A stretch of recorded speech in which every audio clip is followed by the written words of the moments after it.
Aí achei que o Gustavo ia cortar, ele não cortou. Olha. Aí só dá um pum. Vamos orar para começar.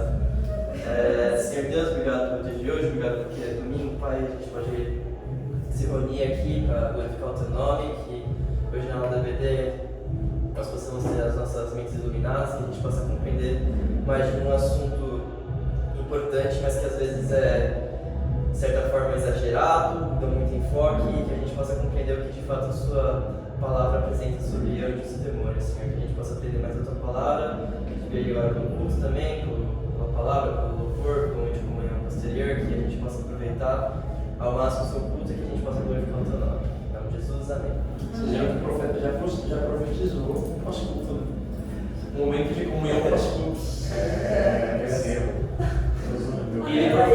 E ele profetizou na lagoa. Hoje. Ô, Bia, a gente vai tomar no time.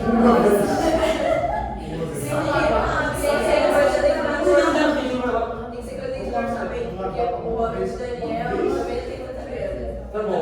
Dito isso, antes de demônios, eu Vamos começar com anjos.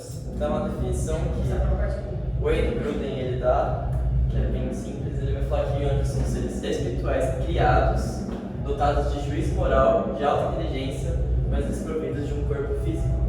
Então, de certa forma, são semelhantes a gente, mas eles são desprovidos de um corpo físico.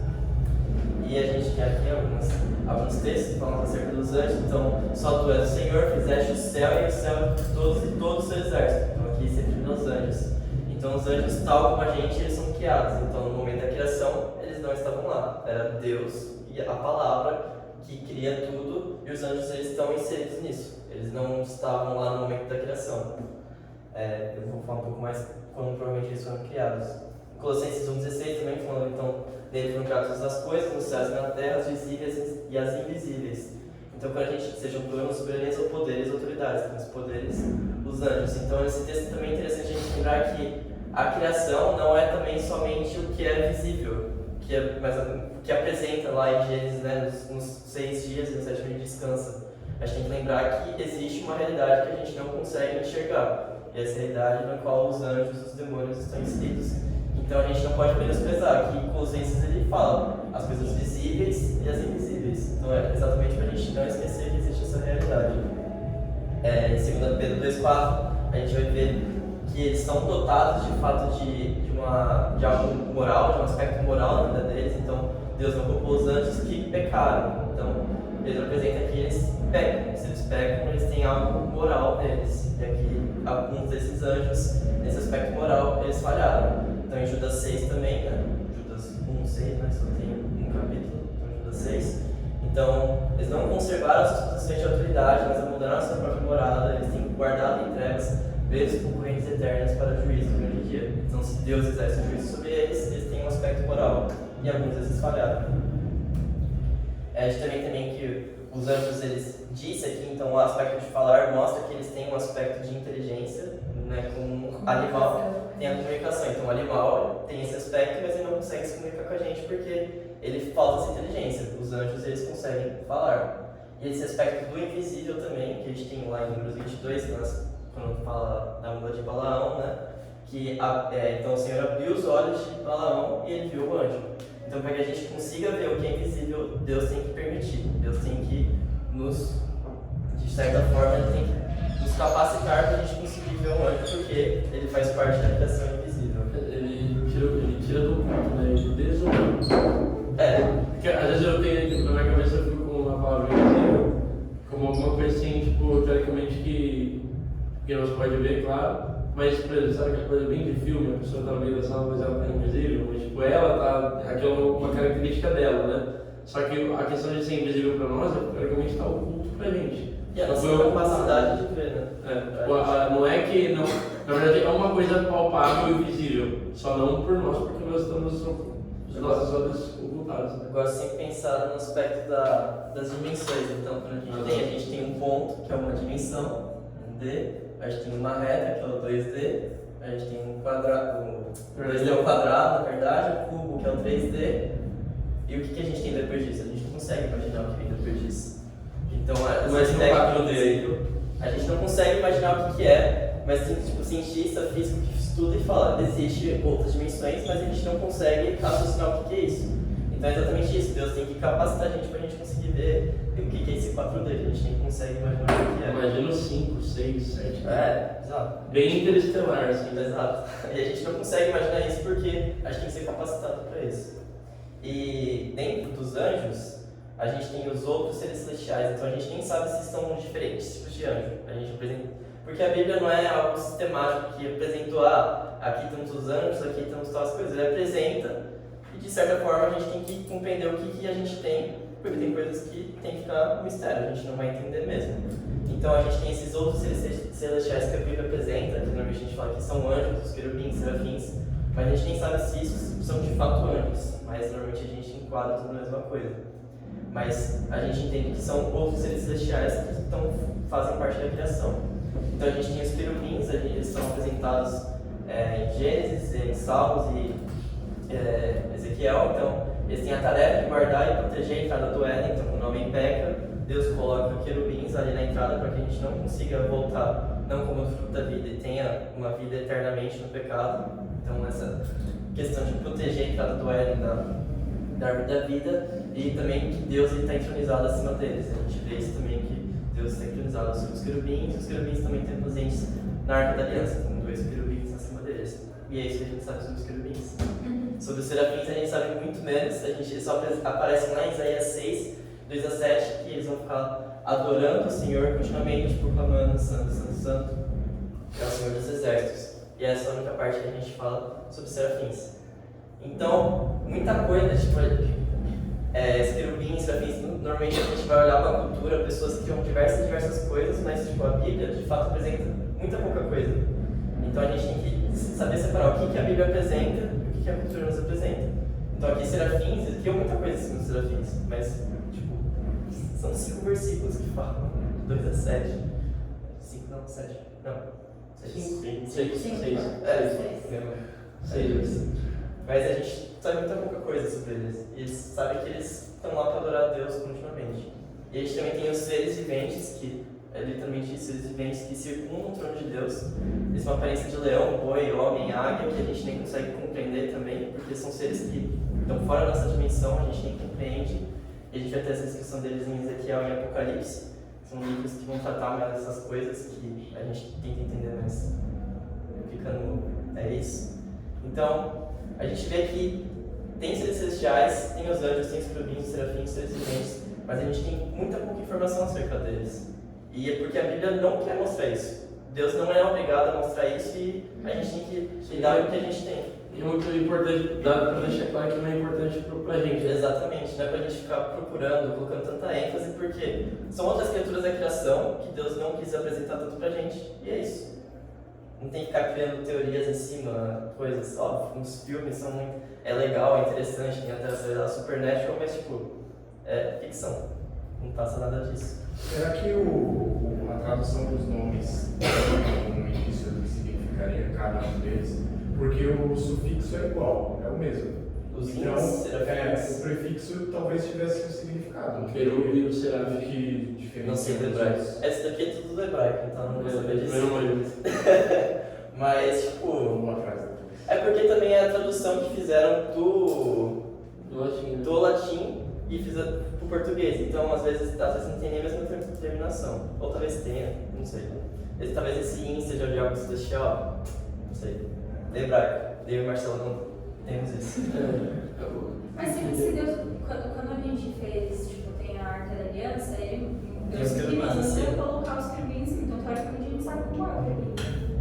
De certa forma sim, mas a gente tem que lembrar que Deus inspirou quem fez as coisas do tabernáculo. A questão também que ele fala para fazer os querubins, tipo, é o formato de querubim, né? Tipo, não é necessariamente a imagem repleta, porque a gente sabe que eles têm asas. Que eles cantavam. Quando a gente vai ver um monte que eles não guardando, né? Propiciatório, a mesma coisa de guardar o Éden, né? Cada hora que a gente tem a visão de onde, a gente também tem os negócios de olho, a asa, a gente nem consegue entender, porque sem pensar que é a descrição do profeta vendo algo que ele nunca tinha visto. Então é algo difícil, ele vai tentar aproximar da nossa realidade. Então ela tem, fala até esse tipo Apocalipse. Então é João vendo algo que ele já bem viu. Então é algo que a gente não consegue nem imaginar. E é isso. Não temos muito conhecimento. Aqueles outros que eles, tipo, falam lá na Bíblia, tipo, tem um olho, tem um negócio girando, não sei o que, isso daí é... Anjo. No fim é tudo anjo. É porque, tipo, você não tem essa classificação, nossa, isso daqui é um, sei lá, um quinidário, isso daqui é um molusco, tipo, a gente não tem isso, essa classificação sistemática. Não, mas eu acho muito bom. Toda vez que aparece, tipo, são temas. Exato. O negócio horroroso. Exato. Isso Nossa, esse é bizarro. É que tem muita questão ali, por exemplo, na visão de Ezequiel.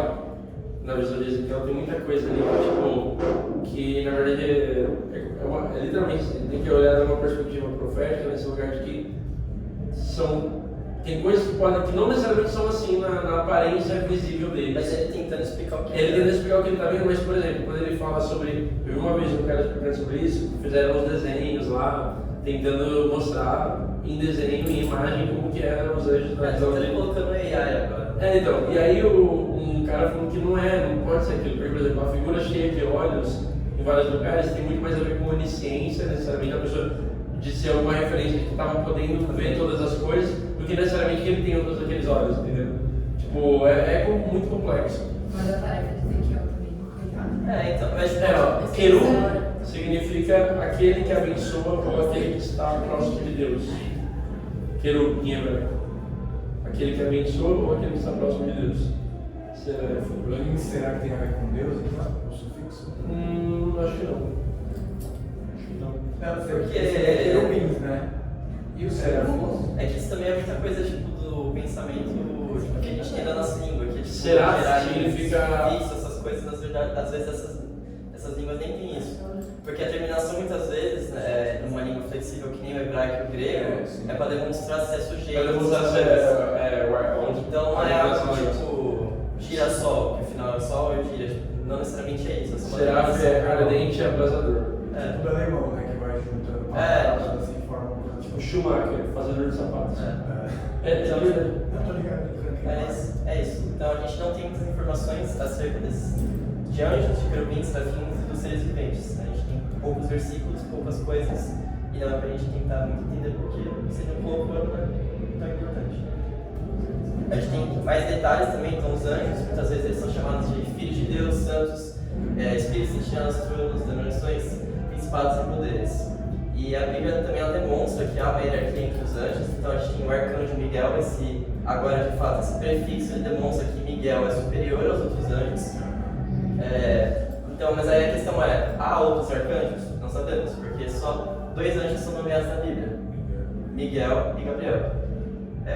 A gente tem aqui as aparições do arcanjo Miguel, vai falar aqui no Apocalipse que ele vai pegar a corrente, né, tal. Daniel e Judas ele também aparece, que é Tessalonicenses, e ele está entre esses 2 anjos que são nomeados, Miguel e Gabriel. E é isso. Então, muitas vezes a gente, esse anjo de olhos que a gente não consegue descrever, a gente sabe nem o nome dele. Então, a Bíblia também vai dizer que não nos diz quantos anjos há, mas ela fala que são muitos, principalmente acho que aqui em Apocalipse 5, parece que João, quando ele vai escrever, ele fala que são muitos, eu não lembro a palavra específica que ele fala, mas é tipo um número exagerado de anjos. Então a imagem que a gente tem é que o céu muito anjo. Mas é isso. Eu vejo uma pregação do cara assim, ele é bom em algumas coisas, não tão em outras, mas ele está falando sobre. Ele fala sobre o crente que só fica pensando em demônio. Isso é demônio. Aí ele vira e fala assim, cara, a Bíblia diz que a terça parte do céu caiu. Então assim, você pensa, aí ele faz um cálculo lá mais ou menos e fala assim, tem tantos. Vamos pensar que tem tantos anjos, X anjos. Então quer dizer que, mano, para cada demônio que você está vendo, você tinha que estar vendo 2 anjos. Porque se a terça parte caiu. Então, o ponto assim, já são milhares, mas se você ver 10 demônios, tem 20 anjos do outro lado, tá ligado? É impressionante. Boa, Viés. Agora é a hora de interagir. Então, quando vocês acham que os anjos são criados? Eu já expliquei um pouco no começo da aula, mas a gente sabe que eles são criados, mas em que momento eles foram criados? Cara, é complexo, né? É difícil essa pergunta. Não tem ideia. Então, não sabemos. Próxima pergunta. Isso é um brainstorm? Dá pra supor. Eu vou mostrar. Dá pra supor ali, tipo, depois quando criou você criar um intervalo de confiança que eles foram criados. E em Gênesis, quando você parou as trevas da luz, o céu. É que, mano, eu nunca tinha percebido, mas depois eu falo. Vou mostrar no A gente tem anjo da guarda. Um particular designado. A mãe sempre tem. Esse anjo da guarda. Um particular designado, talvez Tem o anjinho lá que cuida da gente, não sei. Quem são os Néfilins em Gênesis 6? Esse texto aqui dos Néfilins vai falar que os anjos fizeram com os filhos dos homens, tiveram filhos e foram grandes homens. São os Néfilins. Gigantes dessa história, lá em Gênesis 6. Isso é difícil. Não, mas tá vendo? Pera. Que os anjos se relacionaram com os filhos dos homens e lá em Gênesis 6 a gente chega do nada e começa a falar. Mas o anjo tem não corpo físico? Aí tá, ele não é que não tem. É verdade. Aí tá, não é que ele não tem corpo físico, ele tem um corpo, ele tem um corpo, mas ao mesmo tempo ele é invisível pra nós. A gente não é físico. Não é físico, né? Mas ele se relacionou com alguém. É difícil, não, mas eu acho que na Bíblia fala também que a gente já serviu muitas pessoas, né? Tipo, como que ele fala? Em Hebreus fala que a gente pode receber. A gente já brigou anjos, Você não sabe quem é. Nossa, Hebreus 2. Complexo, loucura. Essa Essa é a última pergunta. Essa é a minha pergunta muito boa. Eu não mordei tanto, mas ela é muito boa. Pergunta aí, quem é o anjo do Senhor? Não. Em diversos momentos da Bíblia a gente vê que aparece para Abraão, acho que para Moisés, para diversas pessoas aparece o anjo do Senhor. Quem que é o anjo do Senhor? Porque não é um anjo do Senhor, é o anjo do Senhor que a Bíblia mostra, é algo específico. Artigo definido. O arcanjo Gabriel. É o anjo Gabriel e o arcanjo Miguel. O Miguel é arcanjo pra você. Mas quem é o anjo do Senhor, né? Acabou de ser promovido. Rebeca, a gente vem igual? Vocês são irmãos? Gente, onde eu posso Gêmeas? Lá na outra sala. Deixa eu ir na outra sala. Alguma vez. Peraí, então é o arcanjo Miguel. Não, quem é o anjo do Senhor? Nossa! Não, vamos lá. É porque na Bíblia aparece anjo Gabriel, aparece arcanjo Miguel e aparece o anjo do Senhor. Entendi. Não, é que eu pensei que isso fosse um brainstorm. Não. Tá, dito isso, quando que eles foram criados? Então a gente sabe que foi antes do sétimo dia, porque a gente vê em Gênesis 2:1 assim foram criados os céus e a terra e tudo que neles há. Então a terra, onde a gente está, e nos céus, é de se imaginar aqui, tem não somente as aves, mas a questão do aspecto celestial também. Quando fala céu, não está falando sobre o céu azulzinho, está Exato. falando sobre tudo o que há no céu. Sim, exatamente. Então esses céus, a gente sabe que os anjos, eles já, no sétimo dia, tudo que tinha no céu e na terra estava concluído. E quando ele fala, tem um versículo que fala antes da fundação do mundo, isso Não, isso não estava. Ele está falando Não tinha sobre nada, Jesus. era Deus. tá. Era o Logos, a palavra. Anjos, eles são criados, a criação ainda não existia nesse momento. Não pode falar que eles são eternamente gerados, porque senão vai falar que eles serão espelho de Jesus. Exato. Então a gente tem que saber que eles foram criados antes do sétimo dia. Então foi ali no comecinho de Gênesis 1. E a gente tem que saber que, muito provavelmente, o que nessa interpretação desse versículo, que foi no primeiro dia. Tipo, a gente sabe que foi certeza que antes do sétimo dia, mas se a gente ler esse versículo, fala, no princípio Deus criou os céus e a terra, e tipo, era a terra sem forma vazia, trevas cobriam a face do abismo, e o Espírito de Deus se movia sobre a face das águas. Então, as pessoas vão ler esse versículo e vão falar, ele não fala de novo dos céus, então é só a terra que era sem forma vazia. Os céus já estavam completos nesse momento. Então tem gente que vai falar que, tipo, por ele não ter especificado mais coisas acerca dos céus, é que muito provavelmente os criados no primeiro dia. Mas até aí, tanto faz. Mas a gente tem certeza que eles foram criados antes do sétimo dia. Então, antes de tudo, só o Senhor. Sim. E foi. Nada, Deus, Nada. Logos, a palavra. Não é nada Deus. Tá. Deus não Tá existe bom, nada. né? Não existe nada. Tá bom, beleza. Deus Eu eterno. entendi. Deus eterno, Tá. ele haja luz, e vão falar que provavelmente nesse haja luz também já Deus criou tudo que tem nos céus, os querubins, os seres celestiais todos lá, e depois Deus continuou com o que é físico, o que é visível. Mas até aí a gente sabe que foi isso no sétimo dia e isso está suficiente. A gente tem que saber que eles foram criados, eles não são eternos, eles são criação, porque eterno é só Deus. Temos anjos da guarda, então a gente entende que os anjos eles são enviados para nos proteger. A gente vê aqui, acho que é um salmo. É um salmo, eu esqueci de colocar, Salmo 100 e alguma coisa. 107. Mas é isso. Então eu falo, seus anjos darão ordens a teu respeito para que te protejam em todos os teus caminhos e te sustentarão nas suas mãos para que não tropeces em alguma pedra. A gente também vê isso quando Jesus está sendo tentado no deserto, que Satanás vai falar. E exatamente esse salmo que ele usa. Exatamente. E Jesus fala, não tentarás o Senhor teu Deus, tal. Mas a gente sabe que os anjos eles estão aqui para nos proteger. O Gruden, no livro dele, vai até falar essas questões, tipo, um carro quer te atropelar e por algum motivo te atropelou. Deus provavelmente agiu através de um anjo e a gente não conseguiu ver através de onde ele agiu e o salvou. Porque eles são invisíveis e a gente não viu, e foi Deus agindo através da vida de um anjo. Tal como Deus nos usa para transformar a vida de um outro aqui, Deus também pode usar anjos para transformar nossa vida. Eu tenho uma pergunta, eu escrevi aqui. Difícil essa aula, né? Tá muito fora do nosso lugar de conforto. Você falou que eles foram criados no 6º dia. Não. Primeiro dia. Porque tipo, seria essa questão, nos céus já estava concluído e depois ele continuou para a terra. Então. Foi antes do 7º, isso é certeza. Antes do 7º dia, mas depois Satanás já cai porque já então, tem pecado. Depois eu entro na questão de. Foi tudo na mesma semana?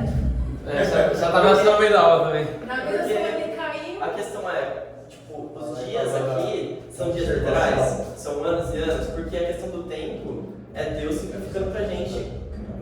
Não necessariamente foi do jeito que a gente vê, né? Exato. Mas a gente tem que saber que foi nessa ordem que Deus, de fato, Adão e Eva de fato existiram com pessoas físicas, mas a questão é, de quanto que é cada dia, quanto é cada intervalo aqui de tempo, a gente não sabe. Eu sou criacionista. Também. Eu sou por mim. Tem uma questão também que é importante falar, que, por exemplo, às vezes a gente fala sobre, tem muito cristão que fala sobre Big Bang, evolução cristal, e pra gente até é um pouco complexo, porque a gente acha que isso, a teoria evolucionista ela briga com a teoria cristã. Só que existem mais, mas principalmente 3 vertentes: criacionismo puro, ateísmo, criacionismo design inteligente, aí tem 4 então. Criação evolucionista tem muito teólogo bom que acredita, né, no sentido de Deus criou e se utilizou da evolução também. Deus criou essa evolução. E aí tem a teoria. Muitas vezes aqui batem essa questão do tipo pular por um mecanismo, sei lá, era nada, um monte de aminoácidos juntou, virou vida, esse bicho já é tão complexo o suficiente para conseguir gerar e se reproduzir. E aí falam que nesse aspecto é Deus que coloca o dedo e ele se desenvolveu. Enfim, mas não é uma grande heresia falar que não, que eu acredito que esses 7 dias talvez tenham sido mais dias. Só que, por exemplo, o Jefferson, o professor, o cara é absurdo de filosofia e tal, pastor do Senhor Jonas, ele com toda a ideia dele, ele até parecia que ia defender bem na aula dele a questão da criação evolucionista, mas ele falou, cara, nesse ponto eu sou criacionista até o tutano. Por quê? Cara, que realmente Deus não teria poder fazer 7 dias? Então é nisso que eu acredito. Que tipo, a gente tem que pensar que o Gênesis está tentando responder a mente do século XXI, a mente que é. Gênesis é uma poesia, ele falou disso na questão. Quer responder para pessoas da Mesopotâmia. Então, Gênesis a gente vê que quando fala que criou o Sol e a Lua, é para falar que Deus tem domínio sobre esses deuses falsos que as pessoas glorificam. Nem fala sobre Lua, ele fala grandes luzeiros. Os grandes luzeiros. O maior para iluminar o dia e o menor para iluminar a noite. Ele nem coloca os nomes porque isso faria referência a Deus da época. Até na aula da criação a gente falou disso, sobre a gente não. Sobre Gênesis não se preocupar com a ciência, com a parte científica, com o cientificismo. Ele se preocupa com ele. Mesmo porque os filósofos antigos, até estavam para isso hoje, eles diziam que eram inspirados, os poetas gregos eram como seus profetas, né? E é como se eles tivessem uma revelação das musas, filhas de Deus, e por isso eles faziam poesia. E as poesias seriam as profecias. Isso 500 anos antes de Cristo. Nesse caso, a gente está tipo 2.500, 3.000 anos antes de Cristo, ligado? E o que a gente tem que entender. Mas basicamente, tanto faz tudo isso. O que é certeiro é que a gente tem que falar que Adão e Eva foram pessoas que existiram de fato. Porque através de Adão entra o pecado, e quando o Paulo vai falar acerca do pecado que está no mundo, vai falar de Adão. Então Adão foi uma pessoa física que existiu, né? Tipo, Adão representa os sei lá o que. O australopithecus. A minha dúvida cronológica foi por causa da queda de Satanás. Mas também é complexo. É australopithecus ou Habilis Homo sapiens ou Tudo isso, a gente não tem antes da guarda individual, a gente sabe que os anjos eles vêm para nos proteger, como fala os salmos, o próprio Cristo lá, quando está sendo Satanás fala para Cristo, sendo tentado. Em Atos 12 também, quando Pedro ele vai, eles porém disseram, você está fora de si, insistindo ela em afirmar que era Pedro, disseram que deve ser o anjo dele. Mas essa questão não quer dizer basicamente... Marcação por zona. Mas eu tenho que colocar isso. Mas a questão aqui é que não era o anjo dele, tipo, o anjo específico de Pedro. Ele quer indicar que naquele momento era o anjo que estava protegendo Pedro. Não é um anjo para cada pessoa aqui. Daí você tem ideia dos principados, né? Porque principados, ele fala muito sobre você ter é como se você pode falar com uma ótica de feudos. Tipo, você tem vários principados, vários feudos, né? E em cada principado, ele teoricamente tem uma área de atuação. Então, uma marcação por zona e não individual. Então, sei lá, aqui no Tatuapé, quem cuida é o anjo e tal. Mas é isso, tipo, a gente não tem um anjo da guarda individual. Anjo Eduardo. Na Bíblia dos católicos tem alguma coisa relacionada a isso? Se eles têm essa... Eu acho que não, acho que é mais a tradição. Entendi. É que tem os 5 livros lá, tem até o livro de Baruch 7, né, dos apócrifos lá, e tem até o livro de Baruch que acho que é um anjo. Mas Baruch é profeta. É profeta? Era anjo? Achei que era profeta, acho que era anjo. Mas tanto faz também, não pode. Os Mormons acreditam que é o livro dos anjos. Aí eles têm livro de anjos. Os Mormons são isso, depois junto. Mas a próxima questão, quem são os Néfilins? Então, quando a gente vai lá em Gênesis 6, vai falar que naqueles dias havia Néfilins na terra, que pode ser traduzido como grandes homens gigantes, e também posteriormente, quando os filhos de Deus possuíram as filhas dos homens e elas deram filhos. Eles foram os heróis do passado, homens famosos. Então, quando a gente vai pensar nisso, a gente tem que lembrar o que Jesus fala acerca do até discutindo com quem o cara casou com 9 mulheres na vida dele, com quem ele ia ficar no céu. E aí Jesus vai falar, na ressurreição as pessoas não se casam nem são dadas em casamento, mas são como os anjos no céu. Ou seja, não teria como um anjo se reproduzir aqui. Ele não tem um corpo físico e você também não teria como ele se casar. Então ele está falando de quem ali? Os filhos de Deus que possuíram. Exato. É quem? Então os filhos de Deus, eles são as pessoas da descendência de Sete. Tá. Porque logo, antes ou depois, acho que antes, porque ele vai estar falando acerca da descendência de Sete. Então vai ter Caim e Abel. Caim mata Abel, a descendência de Caim são os filhos dos homens, que são ruins, e os filhos de Deus são as pessoas da descendência de Sete. Tanto que filhos de Deus, acho que não são muitas vezes que usam para se referir a Deus, no Antigo Testamento. Então, aqui, o que era muito provavelmente, esses Néfilins, homens gigantes, não seriam homens frutos de um ser celestial com uma pessoa física e ficaram homens gigantes, seriam homens gigantes no termo tipo de pessoas que foram muito importantes. Então a gente vai falar, homens gigantes, Alexandre o Grande, nesse quesito de poder físico, de exército, nesse caso. Relevância, né? Essas coisas assim. Oi? Tipo, relevância, essas coisas assim. Tipo, relevância. Sim, exato.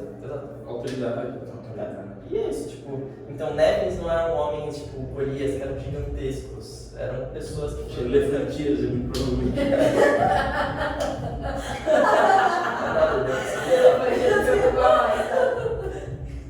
Então, quem é hoje o Senhor? Então, essa é uma coisa muito difícil. Dá para explorar muita coisa, então nem tentei abordar tanto nessa aula, porque é importante, óbvio. Mas a gente vê o anjo do Senhor diversas vezes, quando ele vai falar com Agar está lá no poço, aparece o anjo do Senhor, fala com ela. Quando Abraão também fala com o anjo do Senhor, Jacó, Moisés também na sarça ardente vai falar que tem um anjo do Senhor lá. Então, o anjo do Senhor, a gente entende que ele não é somente um anjo, ele é o anjo do Senhor. Então, muitas vezes a gente entende que é o Deus revestido de forma humana. Então, seriam, de certa forma, aparições de Deus homem no passado, no Antigo Testamento. Jesus Cristo. É o famoso Jesus. Mas o nome Cristo. Não lembro.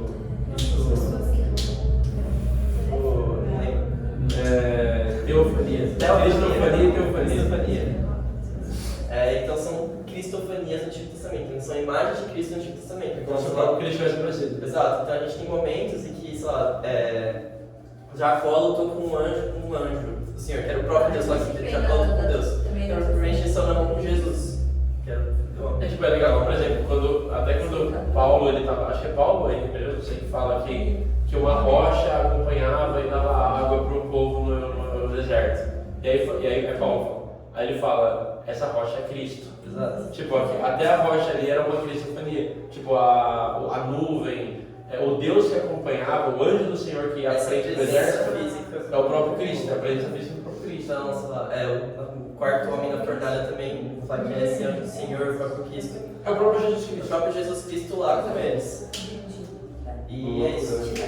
Não, isso é loucura porque você vê que assim, tipo, até Davi, você vê que os salmos eles não têm muito essa questão uma questão muito direta e tudo mais. Mas no salmo, você vê, até aquele salmo que Davi fala, disse o Senhor ao meu Senhor. Tipo, é que é uma frase que até é usada em Hebreus depois. Davi num salmo, ele fala, disse o Senhor ao meu Senhor. Sei lá o que, até que eu coloque os inimigos como estrelados pelos seus pés. A gente fala que é um salmo messiânico, né? Porque ele está falando literalmente Jesus. Você vê que então, você pode ver que Davi, ele sabe que acima dele não é só o Deus Pai, o Deus Criador, ele sabe que tem outro Deus acima dele que é não outro Deus, é o mesmo Deus, mas que diz o Senhor ao meu Senhor, tipo, calma aí, e ele é rei. Então, teoricamente, não é que Deus está falando, tipo, existe um Senhor ainda, mas é o mesmo Deus. Segurado como rei no futuro, sendo filho de Davi.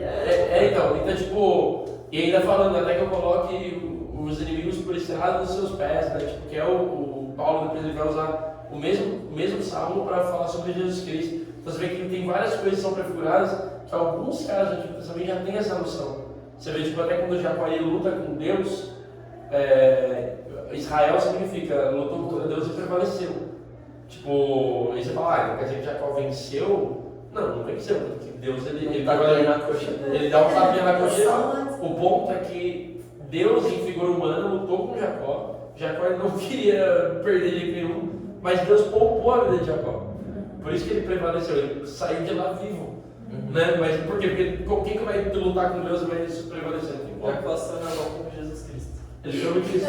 Até que tipo o negócio de Moisés, Elias e Jesus Cristo ali, tipo, vamos falar que tipo, por ali em contra. É como se fossem os momentos de Moisés e de Elias também. Moisés e Elias, eles não estão, tipo, que eles estavam no céu e desceram. Que é tipo, no momento que eles estavam vivendo, porque Deus é atemporal. Então no momento que eles sobem lá no monte, que todos eles estavam lá no Monte Sinai. Para Elias é Monte Horebe, mas é a mesma coisa, é o monte do Senhor. Os três eles receberam a mensagem no Monte Sinai e Jesus Cristo, Moisés, num momento lá ele não tinha tempo, eles se encontraram. Mas é teoria. É teoria, mas faz muito sentido. Faz sentido porque que Moisés e Elias eles eram tão fortes no que eles defendiam, porque eles viram o próprio Cristo tipo, no futuro, tipo, já sabiam que ia o Salvador. A gente estava discutindo qual que tinha sido que é arrebatado pelo Elias. Não pro povo não ficar ali. Idolatrando não era? Não tinha muito disso não. Tem Enoque e Elias só que são arrebatados. Mas Elias, o ponto. Moisés, os ossos. Deus sepulta Moisés, para que o pessoal não ficasse atrás das espadas. Mas o ponto de que Moisés tem um encontro no monte com Deus. Elias tem um encontro com Deus no monte, que é o mesmo monte. E Jesus no mesmo monte tem um encontro com Moisés e Elias, cara. Exato. Falam que é esse lapso no tempo. Dito isso, o buraco de minhoca. O que a gente aprende com os anjos? A gente aprende o amor de Deus pela humanidade. Então, a gente vê que os anjos não são criados à imagem e semelhança de Deus, mas a gente é. A gente vê também que a gente vai ter autoridade para julgá-los no futuro. A gente vai julgar os anjos. Então, a gente está num momento em que os anjos eles têm mais poder que a gente. Mas uma vez que o reino de Deus estabelece e a segunda vinda de Cristo venha, a gente vai ser superior aos anjos. A gente é, de certa forma, porque a gente é a imagem e semelhança de Deus, e os anjos não. Tem um ponto interessante também que no grego, a palavra angelos, né? A palavra angelos significa mensageiro. Sim. Tipo, é o principal significado, vai colocar assim. Mas é o seguinte, principal significado da palavra, todas que a gente tem para anjo, é mensageiro. Alguém que carrega, querido ou não, alguma coisa pro homem. Então assim, ele não é necessariamente tipo, ele não é nada além de um cara que vai ter um mensageiro, tá ligado? Exato. Mas é isso, a Bíblia apresenta isso. A gente tem a bênção de gerar filhos, eles não têm. Gênesis 6 não é isso. E aí eles pecaram, não foram salvos e a gente foi salvo. A gente recebeu um amor maior do que os anjos. Então a gente vai lá em 2 Pedro 2, 14, 3, 14, não lembro agora. Mas eles pecaram e foram coitados. E é isso. E a gente pecou contra Deus e a gente tem chance de salvação. Não pecaram e foram salvos. Porque quem pecou. Não, sim, ok. Não acredito que Cristo não morre pelos anjos. Essa comparação que os anjos não receberam misericórdia de Deus, a gente recebeu. Então a gente entende, quando a gente olha para um anjo, a gente vê o amor de Deus pela humanidade. A gente também compreende que o mundo invisível é real, muitas vezes a gente menospreza isso, muitas vezes as pessoas supervalorizam isso, mas a gente tem que compreender que ele é real. Ele também são um exemplo de adoração naquela questão dos serafins, que se eles forem anjos, ficam adorando constantemente a Deus. E a questão também, quando ele até cita o Pai Nosso, que vai falar que a sua vontade seja feita aqui na terra assim como no céu. Então no céu, a vontade de Deus é feita na hora porque os anjos fazem como Deus pede. E a vontade aqui na terra, a gente tem que impor essa vontade de Deus, o domínio de Deus. Muitas vezes isso não é imposto, mas no céu seria esse foco que a gente tem que ter, onde Deus fala e acontece porque os anjos agem. E a gente, muitas vezes a gente não faz isso. E a nossa relação com os anjos, a gente tem que entender que eles fazem parte da nossa vida diária. Então eles estão nos protegendo e adorando em conjunto. Estão protegendo toda essa questão, eles estão presentes juntos para nos proteger, aquela marcação em zona. Eles adoram em conjunto e eles também são testemunhas da nossa obediência e desobediência. Então até em Hebreus, que é o que a Isa tinha falado, essa questão que muitas vezes a gente recebe eles em casa. Então o Wayne Gruden até mostra como se fosse esse teste de surpresa, que eles estão vindo na nossa casa, se a gente aceitar eles ou não. Se a gente for um bom cristão, a gente aceitaria essas pessoas, esses anjos, né, que estão se passando como pessoas.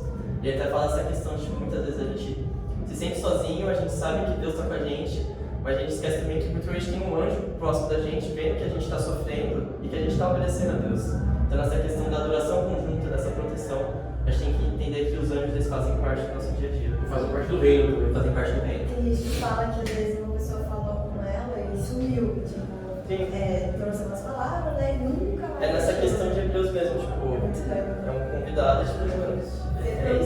Você está vivendo normal e a gente está pelo ponto que a gente não deve adorá-los, a gente não deve orar para eles e a gente nem deve os procurar. Por que a gente está procurando eles? A gente tem um acesso direto a Deus através de Jesus Cristo e a gente está procurando um anjo. Por que você está procurando um anjo? Você quer falar no Instagram, você quer dar um testemunho? Eu vi um anjo, então se lugar com você.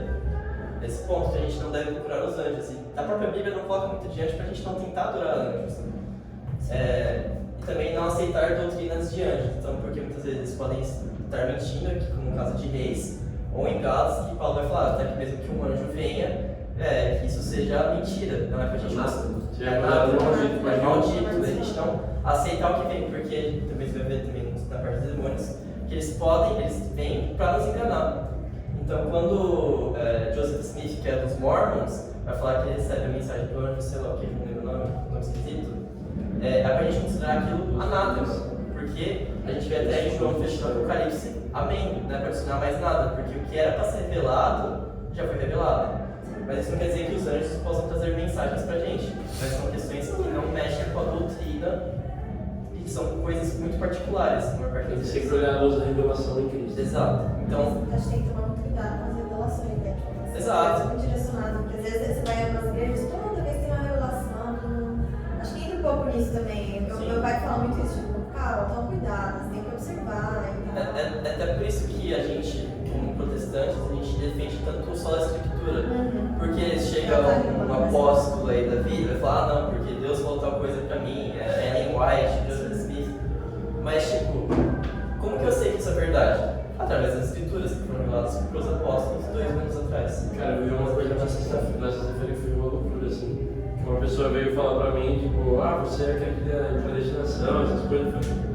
Tá escrito na Bíblia, né? Acredito no jeito que a Bíblia fala. Não, mas Deus falou comigo direto do céu. Deus falou comigo direto do céu sobre isso e você tá errado. Mas você nem sabe como eu penso, não. Mas Deus falou comigo, ele me acordou à noite pra falar diretamente comigo, pra falar que é assim, não é do jeito que você pensa. Eu falei, tá bom. Mas aí a cabeça eu comecei a pensar, cara, isso parece que é tipo, você vê de onde surge as seitas, às vezes que você vai falar, né? Tipo, porque uma pessoa, Deus falou especificamente com ela, Deus acordou ela para falar com ela, que veio um anjo que falou, e ela é a portadora da revelação específica que ninguém mais tem, só ela. E a Bíblia não está certa.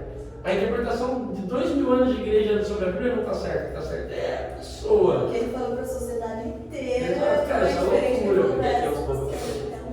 Então, cara, e aí tá, as pessoas acreditam que elas são seduzidas por isso, elas querem. Elas acreditam nisso, então, não vou concordar com ele. Demônios. Dito isso, demônios. E Satanás também. Já olha igual o Eduardo falando para esse cara lá fora. falar pra eles ficarem lá fora. Também acho. Mas então a definição do Wayne Gruden é que os demônios, mas são anjos maus que pecaram contra Deus e eles praticam o mal constantemente no mundo. Então, a questão da que a Lorena estava falando, a questão da origem dos demônios.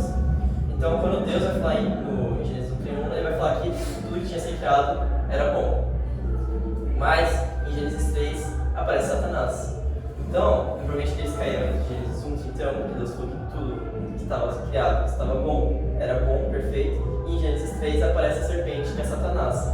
Então, em algum momento entre esses textos, que a gente não sabe quanto tempo era, eles caíram. E aí, os dois textos que eu já tinha colocado antes também. Não dá pra falar que eles são uma criação antes da criação?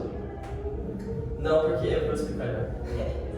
Mas, então Deus ocupou os anjos, pecaram, então eles eram anjos, eles estavam na posição de anjos, eles pecaram e foram caídos. Então eles foram reservados para o juízo, eles pecaram, caíram e são presos por coisas eternas para o juízo do grande dia.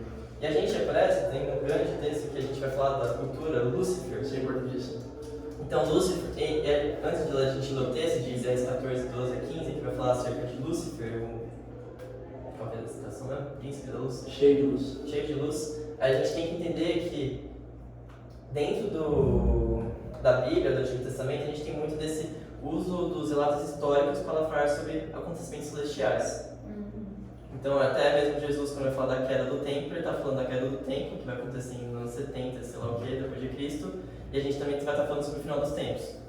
Então, quando a gente lê esse texto, é difícil, eu procurei várias opiniões, mas qual é o texto? Como você caiu dos céus, ó estrela da manhã, filho da alvorada. Como foi atirado à terra, você que derrubava as nações. Você que diz no seu coração, subirei aos céus, erguerei o meu trono acima das estrelas de Deus. Eu me assentarei no monte da Assembleia, no ponto mais elevado do Monte Santo. Subirei mais alto que as mais altas nuvens, serei como o Altíssimo. Mas nas profundezas do Sheol você será levado, irá ao fundo do abismo. Então esse texto, desse cara que é a estrela da manhã, é o cara que quer chegar à mesma altura do Altíssimo. Se você for olhar pelo contexto histórico, vai estar falando sobre um rei da Babilônia. Rei de Tiro. Rei de Tiro. Que é Babilônia. É o prefigura, é o prenúncio. Antes da Babilônia, mas o rei de Tiro, que ele tentou ser igual a Deus, mas ele caiu. Mas tem pessoas que vão ler nessa questão do histórico, fala sobre acontecimentos celestiais, vão falar que esse que tentou ser igual a Deus é Satanás, e esse seria o nome Lúcifer. Tem gente que defende que é de fato Satanás, e a gente vai falar que não tem essa questão do acontecimento celestial. E esse que está falando sobre o rei de Tiro. Entendi. Uma parada que, tipo, posso? Assim, esse negócio sobre de Isaías especificamente, tem textos, e a maioria dos textos, você vai ver muita coisa ao longo da Bíblia, com textos que parecem, que tem essa questão profética, mas que são históricos. A teologia é uma ciência, e assim como toda ciência, ela evolui, ela cresce. Né? E isso por exemplo, essa ideia de que esse texto está falando necessariamente de Satanás, é uma teologia um pouco mais antiga. O que se acredita mais, assim, mais comumente nos principais teólogos, é que esse é um texto puramente histórico. Está falando somente sobre o rei de Tiro. É uma profecia porque acontece no futuro. É uma profecia.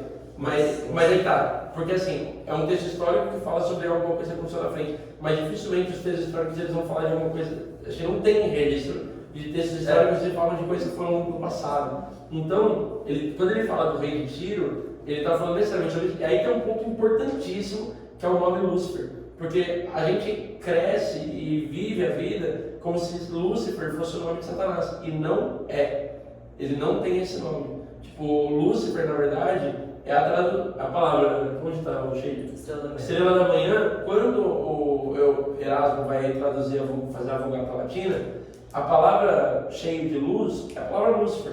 Então, quando ele está traduzindo, ele coloca Lúcifer para essa estrela da manhã.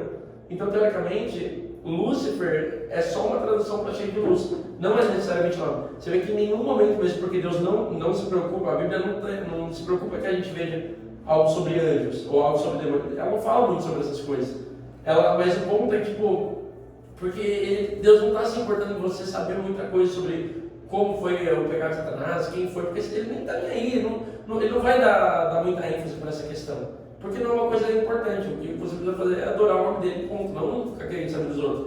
E aí você vê que Jesus, em nenhum momento, ele vai falar o nome, porque Satanás em grego é adversário. Então, tipo, ele não dá uma... No hebraico, Satã. É hebraico, mas no grego também. Satanás. Porque é da origem, tem Satanás no grego. Mas tipo, significa adversário. Então, tipo, diabo, Lúcifer, Satanás são termos que são utilizados para falar de uma figura oposta, que tenta fazer oposição de certa forma, mas não necessariamente esse é o nome dele e ele é o cara, o grandão. Você tem lá, falar tipo, o príncipe dos demônios, o Beelzebub, sei lá o que os caras tentam falar de sobre isso. Mas o ponto é que assim, nenhum deles é o nome do cara, porque todo mundo se importa em falar. Se você for olhar a tradução também, pontos do Novo Testamento vai tipo cheio de luz, vai mostrar Jesus como cheio de luz. Jesus, em algumas culturas eles usavam luz para substituir Jesus. Isso que é nas culturas antigas. Aí a gente fala isso. É difícil. Mas tipo, tem gente que ainda defende que aqui é um texto acerca de Satanás. O livro de Satanás, sim. Tem gente que ainda defende isso. Também não muda nada porque a gente sabe que Satanás por ser um demônio, é um anjo que caiu. E isso é suficiente, a gente tem que saber exatamente como foi, tipo, mas é isso. Porque as pessoas enfeitam muito. É muito aspecto cultural, porque é algo que você consegue abordar, tem até séries. É a parada do maniqueísmo também, tipo, da ideia de que o diabo, ele tá, assim, é muito fácil pra gente achar que o diabo ele mede força com Deus. E é mais reconfortante, porque no momento que você estiver mal, no momento que você pecar, no momento que as coisas acontecerem, vai? Não vai. Mas é isso, não, também. Mas então, como o Marcelo falou, a palavra hebraica, Satã, no grego também, o adversário, tem os outros nomes, diabo, serpente, Beelzebub, príncipe desse mundo, príncipe da potestade, do ar, maligno. E a gente sabe que, basicamente, as obras de Satanás, dos demônios, basicamente, a gente sabe que eles deram origem ao pecado. Óbvio que o homem tem a sua responsabilidade, isso eu vou abordar depois, mas a gente sabe que quem tenta a Eva é Satanás, a serpente. Então a gente tem que saber que o pecado já vem antes disso. O mal já estava lá, o mal não provém de Deus. O problema do mal é outra aula, é um problema, mas a gente tem que entender que por Satanás tentar a Eva, já existia pecado. A gente tem que entender que também ele se opõe à obra de Deus, então na questão também da tentação a Eva, mas principalmente na tentação de Jesus. Então quando Jesus está no deserto, Satanás queria de qualquer forma fazer com que Jesus pecasse. E Jesus ele resiste. Várias das coisas porque ele não tem como pecar, mas essa questão também é a importância de Jesus pecar. Mas Satanás ele se opõe à obra de Deus, à obra de salvação da humanidade. Da hora que eu falo de assim, o pecado entrou no mundo, né? Não é que o pecado começou no mundo. Sim, o pecado entrou no mundo, exato.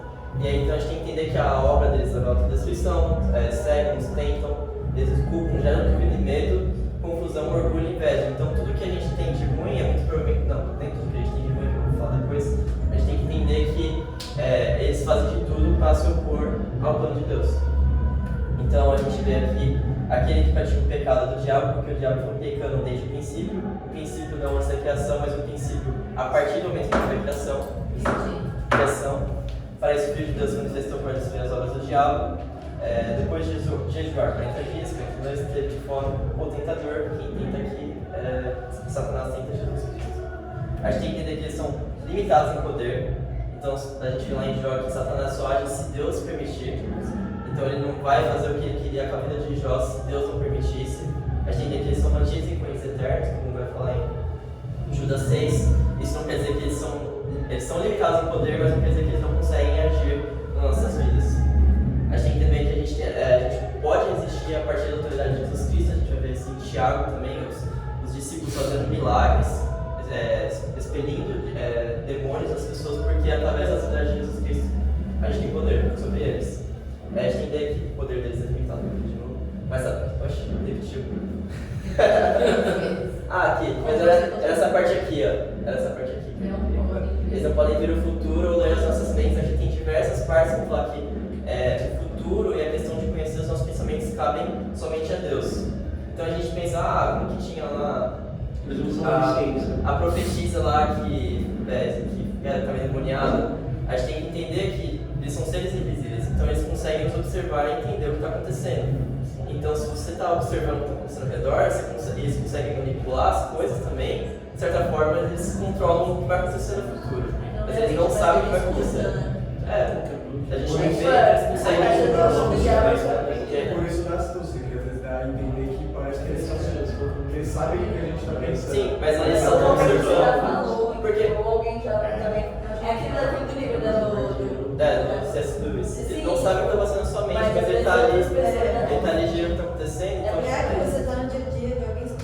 feito Exato. as coisas que você Sim. fazer. Então, se você acompanha seus pais ou seu Você irmão, você você fala, ah, vive, você vai saber Exato. como vai provavelmente reagir. Como vai reagir. como ele está te vendo, ele prevê o futuro e da sua mente.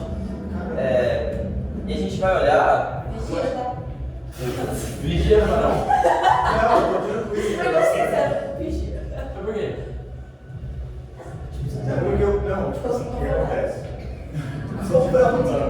Cara, é que eu acho que isso aí bate de frente com muitas teologias que dão a entender assim que o inimigo tem tanto poder sobre nós que inclusive ele tem o poder sobre o que a gente pensa. Não, é exatamente isso que a Bíblia apresenta. Não tem poder, ele é limitado em poder. Mas eu vou até abordar um pouco mais pra frente. Mas a gente vê a ação demoníaca na história. No Antigo Testamento a gente fala, nossa, tem pouca atividade demoníaca. Não tem cara expelindo demônio por todo lado como a gente vê no Novo Testamento. Mas a gente tem que entender que os demônios eles passavam por deuses. Então, e a gente também tem a questão de Davi fazer o espírito mal se apartar de Saul, quando ele tocava lá o instrumento, mas a gente tem que entender que eles passavam por Deus. Então, até em Deuteronômio, como Moisés fala, com deuses estranhos, os seus deuses despertaram ao ciúme. Com abominações provocaram sua ira, sacrificaram a demônios que não eram deuses, a deuses que jamais conheceram.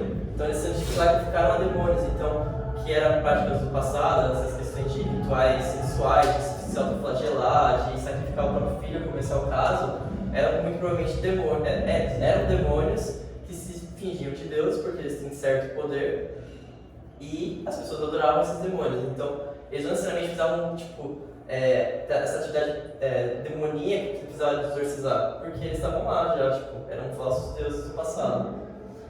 No Novo Testamento a gente tem essa muita atividade demoníaca, então a gente aparece numa realidade de Jesus, onde ele passava tinha alguém endemoniado. O George Lyle fala que a vinda dele aumenta. Também aumenta por causa dessa questão, porque chegou o Messias, então vamos agir, vamos fazer alguma coisa, mas deu errado.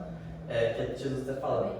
Jesus, seus discípulos estão exorcizando o tempo todo, porque demonstra a vinda do reino de Deus e essa tentativa de reação dos demônios, mas até Jesus fala que os discípulos estão falando, nossa, a gente conseguiu expelir através do seu nome, e ele respondeu, eu vi Satanás caindo do céu como relâmpago, não sendo uma referência àquele negócio de cair do céu, mas sendo uma referência, ele era o príncipe deste mundo, ele caiu. Então não é uma referência à queda de um anjo, é referência à queda desse reino que ele tinha. Desse poder. Entendi. Sabe? Esse cair no céu, porque se os discípulos estavam conseguindo fazer isso através do nome de Jesus, está quer dizer que ele está perdendo poder. Então é algo que está acontecendo, ele perdeu o poder, não porque aconteceu no passado. Né? Entendi. Nossa, todo mundo interpreta errado, meu Deus. E atualmente, nada indica que as forças demoníacas pararam de agir. Então, a gente tem que falar, nossa, isso é coisa do Antigo Testamento e do Novo Testamento, é algo que acontece até hoje. Eu vou até abordar como que acontecem essas coisas.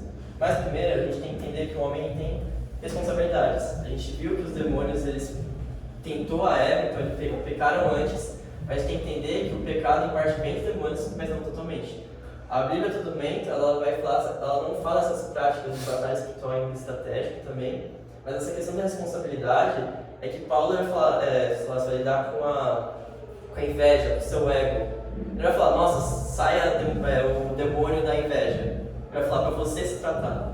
Então, muitas vezes, nessa questão que o Marcelo estava falando, a gente tentava, nossa, é culpa do inimigo isso. Pode ser, pode ser. Pode ser legalidade. A questão é nossa, a gente pecou. Claro. Em um momento a gente perde essa responsabilidade do nosso pecado, mas as pessoas enfatizam tanto essa batalha espiritual para tirar a culpa delas e colocar a culpa no inimigo. O inimigo tem a sua parcela de culpa porque ele nos tenta, mas a questão você errou. Jesus não pecou. Você está se permitindo ser tentado, não veio sobre vocês tentação alguma que não tivesse também uma forma de escapar, que Deus desse uma forma de escapar. Então também é uma escolha nossa. Exato. Não, acho que ser tentado não é nenhuma escolha nossa, porque sei lá. Porque a gente olha. Dar porta para tentação. Porque a gente olha e fala, não nos deixe cair em tentação, a gente está sujeito a essa tentação. Mas a ceder a culpa é inteiramente nossa. Exato. E aí não adianta você jogar no negócio. E a gente tem muito na cultura, principalmente no Brasil, essa questão da batalha espiritual em nível estratégico, então essa questão de espíritos territoriais, de demônios territoriais, então, nossa, aquele cara só age na Santa Cecília. Não tem essa questão, a Bíblia não apresenta isso. A gente tem a questão, quando Jesus está passando lá e tem um demônio específico que morava lá. Não é porque ele está preso naquele local, está correndo naquele local. Não existe então isso. Isso é muito da teologia neopentecostal brasileira. Tipo. Eu sempre me muito isso, ainda mais quando eu falo em missões, aí eu sempre escuto isso muito. Tipo, então, pode na verdade tem muita atividade demoníaca tal coisa específica, da luz sexual. Você pode ter atividade lá, mas eles não são fixos a um local, tipo, desse meu cérebro. Eu acho que tem muito da questão do pecado recorrente ali também, né? Por exemplo, a gente na Barra do Turvo, todas as crianças foram abusadas. Isso é por causa do pecado do homem. Mas o ponto é que, cara, existe atividade demoníaca acontecendo ali. Mas é o demônio designado para Satanás para parte do cérebro. Demônio somzinho vai ficar te cuidando disso. Exato. Entendi. Essa questão também de existir informação acerca da hierarquia demoníaca. Então, quem que é você, tal, eu sou tal, você vai dar todo um negócio, tipo... Não, você espera em nome de Jesus e é isso, você apresenta o projeto pra pessoa. Assim, tipo, Jesus Cristo... gente. Transmitir informações acerca de demônios. Porque basicamente, o que o Novo Testamento apresenta é que Jesus Cristo, os discípulos, eles expeliam os demônios e pregavam o Evangelho. Sim. Não é você ficar fazendo ciência acima daquilo, pegar o microfone e dar pro demônio falar o que está acontecendo. E aí acho que no final, essa questão de possessão demoníaca. O Wayne Grudem até apresenta que é uma expressão infeliz você falar possessão demoníaca. Porque ela nos leva a pensar, acho que eu repeti várias vezes esse negócio, não. Leva a pensar que a pessoa está sofrendo um ataque qual ela não tem escolha. Que é tipo como se fosse, entrou na mente da pessoa e está controlando a pessoa, tudo que ela faz, então ela perde responsabilidade. Mas a questão é que ele tem essa questão, na melhor tradução seria tem demônio, serve influência demoníaca. A pessoa ainda tem controle. Opressão. Tá aqui enchendo o saco. Mas a questão não é alguém te controlando. Você não perde a sua responsabilidade sobre isso. Mas a questão você de certa forma pode ser tão intenso que você perde o controle, você perde completamente o controle, porque você está sobre muita influência. Esse Maria, né? Que estava com 7 demônios. Exatamente. Perde o controle porque não tem força para... Mas isso não te torna inculpável. Não é dele e não foi. Porque se você chegou naquele ponto é porque você se deixou suposto a isso. E aí surge a questão. A questão de pode ser possuído. Então nessa questão de possessão, que normalmente se usa, diz completamente dominado? Não. Paulo vai pensar em Romanos que a partir da ressurreição de Jesus Cristo a gente venceu sobre as forças do mal. Então não, se você é convertido, não, você já venceu sobre as forças do mal. Tudo mas você fez novo. Exatamente. Mas você pode experimentar aqui influência. Sim, Lucas apresenta isso lá, você era falando da filha de Abraão, essas coisas, porque era alguém que estava sobre a promessa, mas sofria influências na vida dela. Então os demônios estão aqui para nos infernizar, na palavra assim. Então sim, eles podem atacar e influenciar cristãos, mas você nunca será completamente dominado nessa questão porque você é revestido pelo Espírito Santo. Você achar que algum demônio tem mais poder que Deus que ele selou? Exatamente. E aquilo, o lugar que habita o Espírito de Deus não pode habitar outro. Onde tem luz, você não tem escuridão. E a questão também, como você... Isso daqui também, ele aborda muito esse livro, mas não é aqui, não é uma aula de exorcismo. É porque... Que autoridade eu tenho, mas quando a gente reconhece a influência, como que a gente reconhece a influência demoníaca? Então, normalmente são atitudes bizarras, violentas, autodestrutivas e vem através também de falsas doutrinas. Então, muitas vezes, essas atitudes bizarras, violentas, ficam com super força, sei lá, gritando, porque o seu corpo tem um limite para as suas coisas porque ele quer se preservar. Então, mas a partir do momento que o demônio é autodestrutivo, ele libera tudo isso, você libera tudo que você tem de força. Já viu o Nicodemos falando da mosquito? Tem mosquito, entendeu? Augusto Nicodemos, presbiteriano, ele fala que ele fez alguns poucos exorcismos na vida dele. Era uma menininha magrela, assim, sei lá, uns 7 anos, assim, precisou de sei lá quantos homens para conseguir segurar ela. Exatamente nessa questão, porque é uma ação autodestrutiva. Tipo, não tá nem aí pro músculo, pro esqueleto da criança. Ele fala, então só tem que segurar o mosquito. A menina era chamada de mosquito, de tão magrela que era.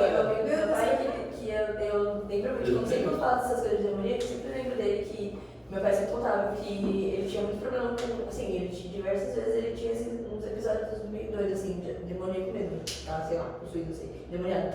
E aí eles falam que ele, toda vez, era muito específico, não sei, mas ele sempre fala que eles estavam, sei lá, em algum bar, alguma coisa, e, sei lá, comia um peixe, ele pegava a espinha inteira do peixe inteiro, ele comia, engolia todinho, começava a quebrar tudo. Amigo do meu pai, ele começava a quebrar tudo, tipo, cara, Porque ele quer destruir o seu corpo de alguma maneira e tipo, levar as outras pessoas a terem medo também. O pastor da minha igreja antiga, quando eu era criança, ele falava que uma vez ele foi na casa de um amigo dele, que eu chamou por lá na casa dele, e a mulher era uma senhorinha bem pequenininha, e ele tinha um cinzeiro assim na mesa, que era aquele cinzeiro de cristal assim maciço, que tipo, ele falava que foi uma sensação mais esquisita que ele teve na vida, assim, que numa hora lá ele começou a orar e a mulher, aquela velhinha, ela pegou o cinzeiro e esmagou na mão, assim. Ele falou assim, cara, isso é bizarro.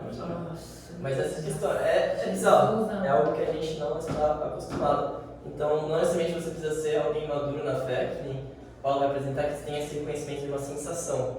Tipo, isso é algo para quem está maduro na fé. Ou não necessariamente, Deus te capacitou naquele momento, mas realmente é algo para quem é maduro. Você reconhecer, né? Exato. Você sentir que tem uma opressão naquele ambiente. Sim, essa maturidade, ou Deus te capacitando.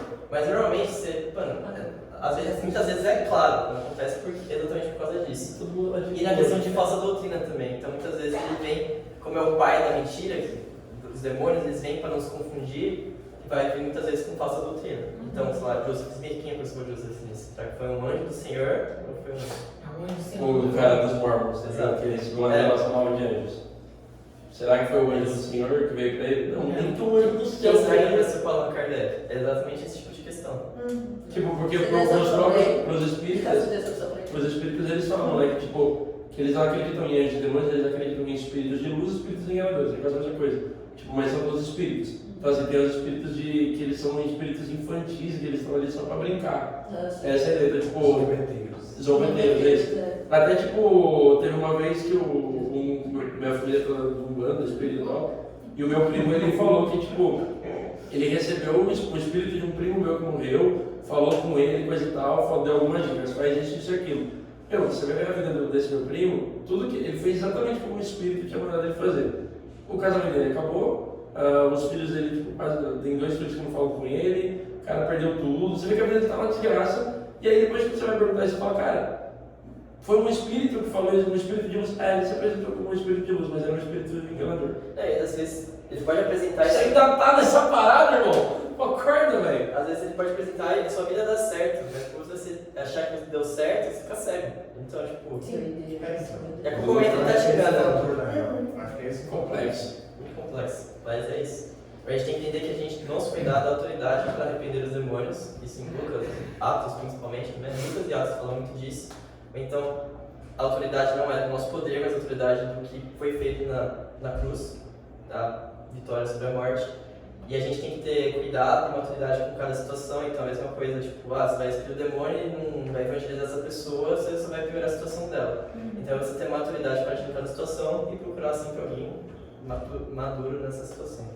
E a gente também tem que entender que a gente não deve temer. Então, uma vez que a gente é selado pelo Espírito Santo, a gente não tem por que temer um demôniozinho. Esse é um ponto importante, que assim, a gente não pode também achar que é o que acontece na igreja brasileira, em suma na igreja brasileira, que o diabo ele mede força com Deus.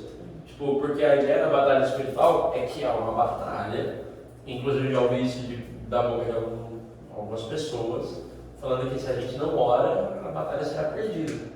Tipo, a coisa maior esquizofrenia gospel ou não gospel da história. Se você não conseguir, se você acha que o diabo tem alguma possibilidade de vencer o sangue do Deus perfeito, eterno, santo, que morreu e ressuscitou, é o meu irmão, que está consumado, que tudo caiu, tipo, que todos os tronos sobre ele estão debaixo do poder dele, que tudo está no poder da mão dele, que ele domina sobre todas as coisas, que ele é sobre... Cara, de que forma Satanás, que é um mero anjo caído, criado, pode ser de alguma forma maior que o Criador? Então você vê que a batalha espiritual, qual que é o problema? Ela cria essa ênfase no maniqueísmo dessas duas forças igualmente opostas. E a gente começa a viver uma loucura ali no meio, achando que se a gente realmente não lidar com isso, tipo, por exemplo, quando você está numa batalha espiritual, a galera orando, numa intercessão, que a galera está falando, um espírito de pombagira, um espírito, sei lá, um Zé Pilintra. Cara, isso são elementos das religiões afro. E você está trazendo isso para dentro da religião cristã, sendo que na Bíblia em nenhum momento falou o nome deles. Por que a gente está se preocupando em ir na religião afro, descobrir o nome que eles dão, para a gente usar não faz o menor sentido. O ponto é que assim, Satanás, cara, tchau, sai daqui, o bagulho é Deus e pronto. Muitas vezes é uma falta de compreensão também do que, tipo, o que Apocalipse apresenta também, tipo, que a gente acha que é o diabo espetando a nossa bunda pegando fogo. Mas o que vai acontecer de fato é que quem vai sofrer também o juízo, que vai falar lá em cima da Pedro e Judas, é o próprio diabo e todos que pegaram contra Deus e não se arrependeram e não foram lavados por sangue. Uma pergunta, quem é o atormentador do inferno? Jesus Cristo é o atormentador do inferno. Tipo, na presença de Cristo, eles são atormentados. Tipo, Deus, a ira de Deus que atormenta Satanás, os pecadores. Quem domina no inferno não é Satanás, é Cristo. Esse é o ponto. Isso é forte. Então, para concluir, a gente tem que entender que a criação de Deus aborda tanto o mundo visível como o mundo invisível, e esse mundo invisível ele afeta o nosso mundo visível. Então a gente tem anjos e demônios que a gente não consegue enxergar, mas eles estão agindo a todo momento, eles fazem parte do nosso dia a dia. A gente não deve ignorar essas coisas, mas a gente também não deve dar muita ênfase, porque a Bíblia não nos dá esse motivo. E quando Jesus fala, né, que esses demônios só saem com jejum e oração, né, a nossa vida espiritual também influencia. Exatamente, porque se pra você que não a gente vença isso, né? Se você não está cheio do Espírito, do que adianta você ir atrás? Porque está faltando essa maturidade que você necessita para lidar com essas situações. Esse texto especificamente ele é um texto que não é muito certo, tá? Que está no original. Tipo, você vê que ele, na maioria das vezes, ele está entre colchetes. Tipo, que ele vem do texto crítico, que é como se, tem muita gente que diz que é um texto que foi acrescentado posteriormente. Só sai com jejum e oração. Jesus não teria falado sobre isso. Verdade. Que o foco do texto não é necessariamente a prática, mas é a fé. É assim, você. Tanto que ele termina homem de pouca fé. Ele começa homem de pouca fé. Vocês não conseguiram? Tragam o meu menino. Tem uma oração são monges tentando explicar essa questão. Então, tipo, o negócio de Bethesda lá, que um anjo descia, um cara que pega a tradição judaica para explicar por que as pessoas ficam mais perdidas. Não necessariamente o anjo realmente movia as árvores, mas não é algo, está em colchetes. Não é algo que os evangelistas escreveram. Sempre que vocês verem um texto na Bíblia escrito entre colchetes, vocês olhem para falar, cara, isso aqui não necessariamente está no original. A batalha foi vencida na cruz de Cristo. Isso. Amém. Não, Senhor Deus, que acho que de hoje, que a gente possa compreender mais esse mundo invisível que faz parte da sua criação, Pai. Que a gente possa compreender que existem anjos, que existem demônios, que Satanás quer nos atormentar, Pai. Mas que a gente possa compreender que na tua cruz, na cruz de Jesus Cristo, no teu sangue, a gente vence tudo isso com facilidade. E a gente possa compreender o teu amor, que a gente não fique buscando essas coisas por N razões, mas que a gente busque somente a Deus e a gente compreenda por que o Senhor escondeu essas coisas de nós. Esse culto que seja muito abençoado, que a gente possa glorificar o seu nome. Em nome de Jesus. Amém.